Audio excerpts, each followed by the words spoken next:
नमस्कार दोस्तों, नवीन समाचार में हम आपसे प्रदेश के ज्वलंत मुद्दों पर अक्सर चर्चा करते हैं। पूर्व में इस कड़ी में हम आपको भू कानून और मूल निवास के मुद्दों पर उत्तराखंड वासियों से होने वाले भेदभाव जैसे पहाड़ के बड़े मुद्दों पर चर्चा कर चुके हैं। इस कड़ी में आज हम आपको इन दिनों पहाड़ों के जंगलों में भड़की आग को लेकर चर्चा करने जा रहे हैं। आपसे निवेदन है कि इस पूरे विषय को आखिर तक सुनें और आप इस विषय में क्या सोचते हैं कमेंट बॉक्स में अपनी राय से हमें ज़रूर अवगत कराएं। तो नैनीताल जनपद मुख्यालय में पिछले दिनों जो आग भड़की थी, पूरे प्रदेश में उसकी चर्चा थी। कमोवेश जंगलों को पूरी तरह से खाक करने के बाद यह आग कमोवेश अब बुझ गई है और ताज़ा हालात यह है कि जनपद मुख्यालय से लेकर भीमताल तक आसमान में लगातार बॉम्बी बकेट के साथ दौड़ रहे भारतीय सेना के MI-17 हेलीकॉप्टरों का शोर फिलहाल थम गया है। फिलहाल भीमताल झील में पूरे एक दिन ठप रही पर्यटन गतिविधियां फिर से शुरू हो गई हैं। अलबत्ता दूसरी ओर नैनीताल जनपद सहित पूरे प्रदेश में आग लगने की घटनाएं जारी हैं। पूरे प्रदेश में स्थिति ऐसी है कि या तो खासकर चीड़ के सारे जंगल जल चुके हैं या जल रहे हैं। नैनीताल जिला मुख्यालय को जोड़ने वाले हल्द्वानी मार्ग पर एरीज मोड़ के पास से लेकर बल्दिया खान होते हुए नैना गांव तक का सड़क के दोनों ओर का जंगल पूरी तरह से खाक हो गया है। वहीं बेलवा खान के पास का जंगल एक पखवाड़े पूर्व ही जल चुका है और यहां अब दोबारा चीड़ के पत्ते इकट्ठे होने लगे हैं। उधर दो गांव के सामने बलौट की ओर का जो सामने का जंगल है वह भी जल रहा है। भवाली रोड पर भी भूमियाधार से लेकर पाइन्स और लड़िया कांटा तक का जंगल MI-17 को आग बुझाने के लिए मजबूर करने और खाक होने के बाद पूरी तरह से काला पड़ गया है। यही हाल खुरपाताल व बजून क्षेत्र के जंगलों का भी है। नैनीताल जनपद के बेताल घाट क्षेत्र के जंगलों के भी यही हाल हैं। इन हालातों को बताने के साथ यहाँ हम जंगलों में लगने वाली आग के कारणों और इसे बुझाने की प्रणाली पर भी बात और चर्चा करना चाहते हैं। गौरतलब है कि राज्य में वनाग्नि का सबसे बड़ा कारण चीड़ के जंगल हैं। चीड़ की पत्तियां, पिरूल से लेकर ठीठे कहे जाने वाले इसके फल बेहद ज्वलनशील होते हैं। चीड़ के पेड़ों से लीसे के रूप में कपों में रेजिन एकत्र किया जाता है। यह तो डीजल पेट्रोल से भी अधिक या उनकी तरह ही आग पकड़ता है। अप्रैल माह के शुरू में ही चीड़ के पेड़ों में पिरूल सूख कर गिरना शुरू हो जाता है। ऐसे में वनाग्नि को रोकने के लिए वन विभाग फायर लाइन काटता है और कंट्रोल बर्निंग करना शुरू करता है। फायर लाइन आपको पता ही होगा कि यह एक तरह की गहरी खाइयाँ होती हैं जिनके आर पार आग नहीं फैल पाती है, ऐसा दावा किया जाता है। हालांकि देखा जाता है कि वनों की आग अक्सर तेज़ हवाओं के बीच इतनी तेज़ी से और भयावहता से फैलती है कि 3-4 मीटर या इससे भी ज़्यादा चौड़ी जो सड़कें हैं उनकी भी आर पार यानी एक ओर से दूसरी ओर चली जाती हैं।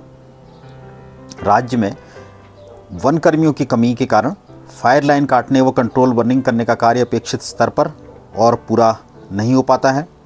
इस कार्य में चूक होने, गर्मी बढ़ने, नमी के कम होने और इस मौसम में तेज़ हवाओं के चलने की जैसी सामान्य प्रकृति होती है उसके कारण वनों में आग में घी पड़ने जैसी स्थिति जैसी हो जाती है और बहुत तेज़ी से धधकती है। यह भी है कि चीड़ का पिरूल एक मौसम में 3 बार जंगल की आग भड़काने में समर्थ रहता है, क्योंकि यह 15-20 दिनों में फिर से जंगल में छा जाता है। एक बार जला फिर उसके बाद फिर दोबारा से छा जाता है। और जंगलों में दूसरी ओर वन विभाग के सीमित संख्या में कर्मचारी हैं और वे झापों यानी हरी पत्तियों की टहनियों से आग बुझाने जैसे परंपरागत उपायों के ही भरोसे हैं। आग को बुझाने के लिए दूसरी ओर आग लगाने की कंट्रोल फायर जैसी तकनीक का प्रयोग भी काफ़ी कारगर होता है, लेकिन कुछ कारणों से नहीं किया जा पाता, क्योंकि इसके लिए अनुभवी कर्मियों की ज़रूरत होती है जो सेवानिवृत्ति के साथ विभाग में कम होते जा रहे हैं। आग बुझाने में हेलीकॉप्टर का प्रयोग सफल तो है, परंतु यह प्रयोग काफ़ी खर्चीला भी है। इससे पानी की भी एक हद तक बर्बादी होती है, क्योंकि पहाड़ों पर यह गिनी चुनी झीलों में ही पानी उठा सकता है, जैसे नैनीताल, भीमताल, नौको चैताल, सातताल आदि। और झीलें भी इन दिनों पानी की कमी की समस्या से जूझ रही होती हैं। इसके पानी उठाने से इन झीलों में पर्यटन भी ठप हो जाता है, जैसा इस बार भीमताल की झील में हुआ है। आग लगने के स्थान के सही कोऑर्डिनेट यानी अक्षांश देशांतर का पता न हो तो भी हेलीकॉप्टर का प्रयोग असरदार नहीं होता और केवल पानी की बर्बादी ही होती है। बहरहाल अब आग लगने की शुरुआत पर बात करें तो सड़कों और रास्तों के पास जो पहाड़ी पगडंडियाँ होती हैं, पैदल चलने के रास्ते, उनमें लोग जलती धूम्रपान की सामग्री, बीड़ी सिगरेट आदि फेंकने जैसी लापरवाही के कारण भी आग लगने के पीछे होते हैं। वहीं ग्रामीणों में वनों में आग लगने पर अच्छी घास उगने जैसी मान्यताएं, धारणाएं भी हैं। आरोपों के अनुसार इन कारणों से ग्रामीण वनों में आग लगा देते हैं जानबूझकर। इसके अलावा इस मौसम में रबी की गेहूं जैसी फसल कटने पर उनके ठूंठ जलाने से आग फैलने जैसे कारण भी रहते हैं। गर्मियों के मौसम में सूखने वाली पत्तियों व आसपास के कूड़े को भी लोग जलाते हैं। कई बार यह भी वनाग्नि के भड़कने का बड़ा कारण होता है। इसके अलावा कई बार पहाड़ों से लुढ़कने वाले पत्थरों के आपस में टकराने जैसे कारणों से भी आग लगने की बात कही जाती है। लोग तो यह तक कहते हैं कि सुबह जब सूर्य की किरणें अगर पानी की बूंदें हों तो उससे भी आग भड़क जाती है। वहीं मानवीय कारणों से अधिक आग लगने की पुष्टि इस तथ्य से भी होती है कि वर्ष 2020 में जब वनाग्नि की घटनाएं बहुत कम हुई, क्योंकि उस समय देश के साथ पूरे प्रदेश में भी कोरोना की वजह से लॉकडाउन लगा हुआ था। इस दौरान लोग बाहर नहीं निकले और वनों में आग भी नहीं लगी। अब आंकड़ों के माध्यम से बात करें, थोड़ा सा समझाने का प्रयास आपको करें, तो उत्तराखंड में वनाग्नि की घटनाओं में एक यह उल्लेखनीय ट्रेंड भी नज़र आता है कि यहाँ जंगलों में एक वर्ष छोड़कर अगले वर्ष भयावह आग लगती है। यानी एक वर्ष आग न लगी तो अगले वर्ष भयावह आग लगती है और एक आध वर्ष छोड़ती भी है। आंकड़ों की बात करें तो 2019, 2021 और 2022 में उत्तराखंड के जंगलों में आग लगने की अधिक घटनाएं हुई, जबकि इसके बीच के 2020 व पिछले वर्ष 2023 के वर्षों में आग लगने की कम घटनाएं हुई। वर्ष 2019 में उत्तराखंड में वनाग्नि की 2158 घटनाएं हुई थी।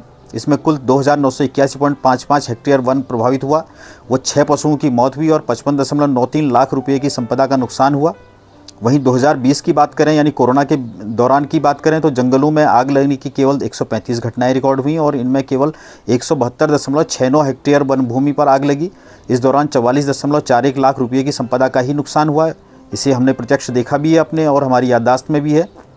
जबकि 2021 में कोरोना की स्थिति सामान्य हुई तो 3943.89 हेक्टेयर वन भूमि में आग लगने की 2813 घटनाएं हुई। इन घटनाओं में 29 पशुओं की मौत हुई और 1.06 करोड़ रुपए की वन संपदा का नुकसान हुआ। यानी 2019 और 2020 में मिलाकर जितने आंकड़े थे उससे ज़्यादा 2021 में नुकसान भी हुआ और उतनी ज़्यादा आग भी लगी, उतनी ज़्यादा घटनाएं भी हुई। 2022 में भी राज्य में 3425 हेक्टेयर वन भूमि पर वनाग्नि की घटनाएं हुई और 186 घटनाएं हुई। इससे लाखों रुपए की संपदा का नुकसान हुआ। लेकिन 2023 में 933.55 हेक्टेयर वन भूमि पर वनाग्नि की 773 घटनाएं हुई और इनमें 23.97 लाख रुपए की संपदा का ही नुकसान हुआ। जबकि इस वर्ष कम आग लगने की कोरोना जैसा बड़ा कारण भी नहीं था।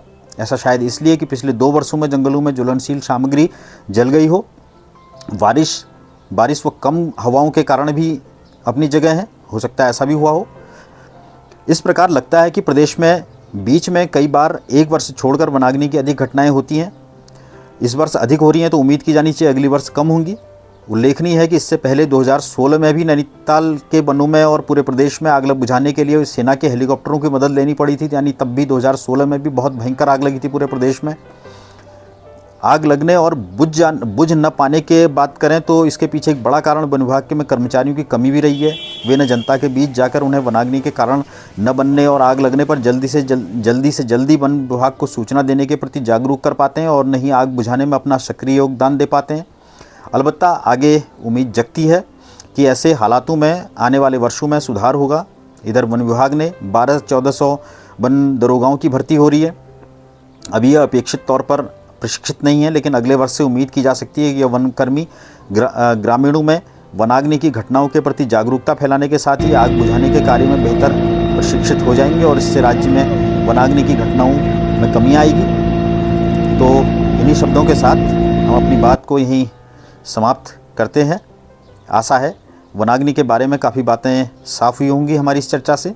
यदि आपको हमारा यह प्रयास ठीक लगे तो हमारे वीडियो को लाइक और हमारे चैनल को सब्सक्राइब ज़रूर करें और हमारी वीडियो अन्य लोगों में भी शेयर करें ताकि हमारा उत्साहवर्धन हो और हम पहाड़ के इसी तरह के मुद्दों पर आगे भी इसी तरह के वीडियो बना सकें। धन्यवाद।